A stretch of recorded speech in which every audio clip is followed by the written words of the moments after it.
Eu não controlo a maior parte das coisas ao meu redor, mas eu controlo onde eu coloco a minha energia.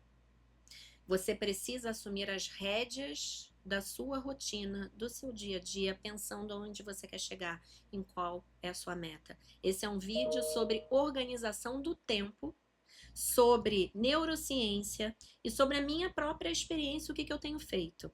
Olá, eu sou Jaqueline Sobral, eu sou especialista em comunicação e liderança. Seja bem-vinda, seja bem-vindo. Vamos lá, eu coloquei aqui alguns pontos para a gente pensar. Vamos começar pela questão da energia. Você não tem uma energia ilimitada ao longo do seu dia.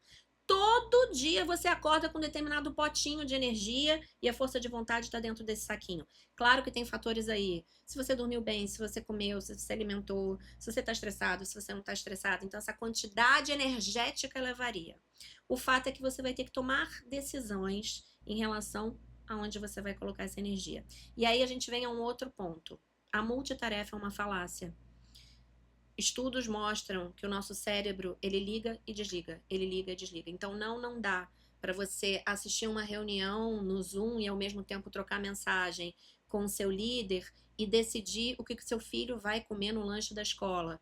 Aí você vai dizer, claro que tá, eu consigo. Só que qual é o custo disso? É uma sobrecarga mental muito grande. Para você ter uma ideia, o nosso cérebro, ele consome 20% de toda a energia que vem aqui para dentro. E o cérebro, somente 10% do cérebro é destinado a resolver problemas complexos. Os outros 90% estão cuidando da manutenção do nosso corpo para nos mantermos vivos e tende a querer ficar na inércia, na zona de conforto. Por isso que a gente padronifica, a gente se agarra a estereótipos, por isso que a gente repete os mesmos erros, por isso que a gente tem dificuldade de mudar hábitos. Então, o que eu quero dizer aqui? Você já tem uma parte pequena do seu cérebro destinada a problemas complexos e você sobrecarrega a sua mente tentando dar conta de 1000 atividades ao mesmo tempo, que é desnecessário porque afinal você acreditou na multitarefa. Aí você pode estar me perguntando, mas Jaqueline, eu tenho de fato vários projetos em andamento. Ok, eu tenho também. Então, vou desenvolver um treinamento em comunicação assertiva, especificamente para o público feminino. Eu vou desenvolver um treinamento de negociação e comunicação para um time de vendas. E, ao mesmo tempo, eu estou construindo um curso específico de comunicação para professores. São 3 projetos diferentes ainda que eles conversem entre si, que eu já vou falar mais para frente. Eu não posso abrir o arquivo dos 3 treinamentos aqui no meu computador ao mesmo tempo e ficar pensando nos 3. Isso é contraprodutivo. Eu vou ter que organizar o meu dia a dia para entender como é que eu vou funcionar. Então, o que vai demandar mais tempo? O que vai me exigir mais energia, porque é um tema que eu não tenho muito familiaridade. Isso tudo precisa ser levado na equação. O que nos leva para um outro ponto que eu coloquei aqui, a diferença entre prioridade e urgência. O fato de você ter que apagar o incêndio não significa que você tem que apagar o incêndio com o melhor extintor disponível no mercado ou disponível na sua mente. Então, o que é urgente não significa que é prioridade. Se tudo é prioridade, nada é prioridade. Você vai precisar hierarquizar. O que me lembra o livro Essencialismo, onde o Eric McQueen fala sobre fazer as coisas certas e não fazer mais coisas. Então você vai ter que estabelecer o que é prioridade. Algumas pessoas ficam pensando que estabelecer essa prioridade é gastar um tempo que elas poderiam estar executando, mas se você só executa, você é rame é ótimo, né? Você é um hamster na gaiola ali o tempo todo, sem entender muito bem para onde que você vai, por que que você está fazendo tal coisa. Então defina o que é prioridade e o que é urgente. Na prática, como é que eu faço? Eu tendo a gostar de inventar a roda. Então, o autoconhecimento é fundamental. Se eu tenho algo urgente para resolver, eu, Jaqueline, defino uma hora para começar e uma hora para terminar na resolução desse item urgente. Por quê? Porque eu vou focar 100%, eu vou fazer bem feito, mas eu não vou inventar a roda. Porque não precisa, porque não é prioridade. Então, às vezes, eu deixo para o final do meu dia algo que precisa ser resolvido naquele dia, mas eu deixo mais para o final, perto ali da hora que eu vou buscar meus filhos na escola, porque eu sei que eu não vou poder enrolar, que eu não vou poder procrastinar e que eu vou ter que entregar bem feito e nada além do que precisa ser entregue. Então, esse é um ponto, tá? Você precisa organizar isso. Não dá para você ficar checando e-mail ou abrir 30 abas no seu computador, porque o dia passa e no meio do caminho você vai olhar os stories do Instagram. Isso é perda de tempo. Um outro ponto que eu coloquei aqui, o erro da grandiosidade. O que significa isso? Às vezes você tem um projeto grande pela frente e você começa a ficar trabalhado ou trabalhada na angústia, porque você sabe que várias etapas estão por vir, que isso vai despender um trabalho enorme, e que você não sabe se você vai conseguir, e você não sabe se vai vir a obra do acaso, e algum problema vai... Gente, para! Para! Em vez de você olhar o grande, você vai dividi-lo em partes. É um projeto grande, tá? Quais são as etapas do projeto? Quem são as pessoas envolvidas? O que você tem que fazer? Onde você vai ser gargalo se você não entregar? Divide em pequenas partes e aí você começa a focar em cada uma das partes. Isso tem a ver com um princípio da persuasão chamado compromisso e consistência.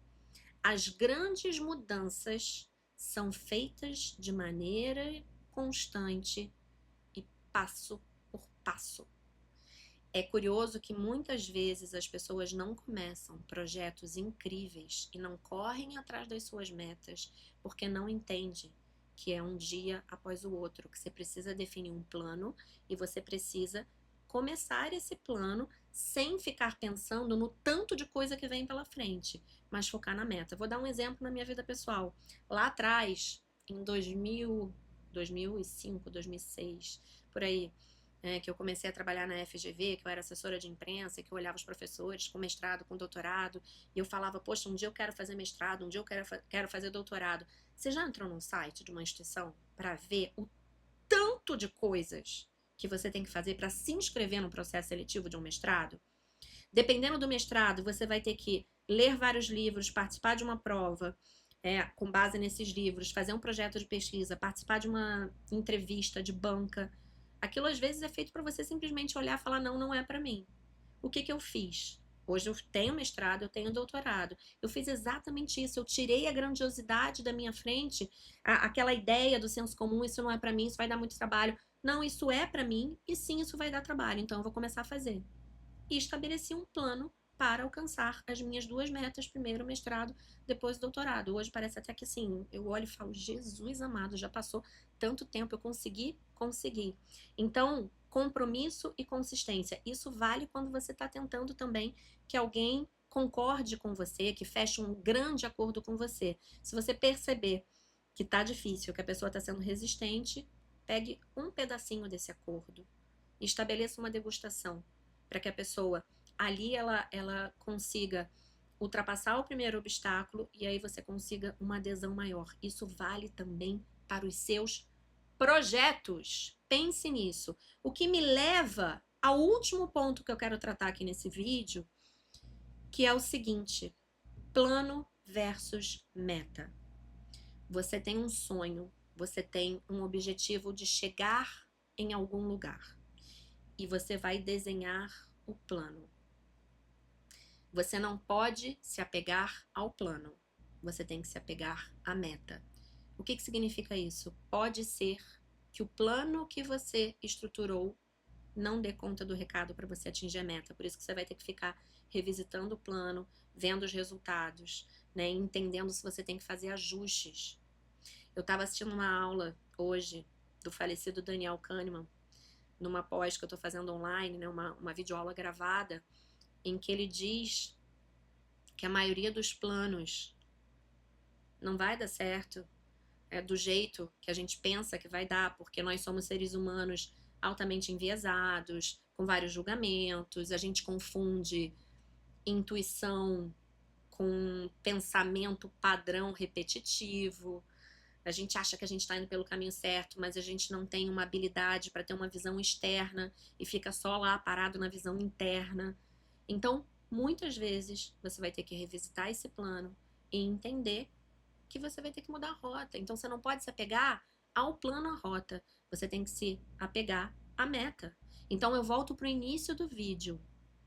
Você e eu não temos controle sobre a maioria das coisas que acontece ao nosso redor, mas nós temos controle sobre a energia que a gente coloca naquilo que a gente quiser colocar no nosso dia, de acordo com as nossas metas. Você não precisa controlar o mundo, você precisa controlar o primeiro passo.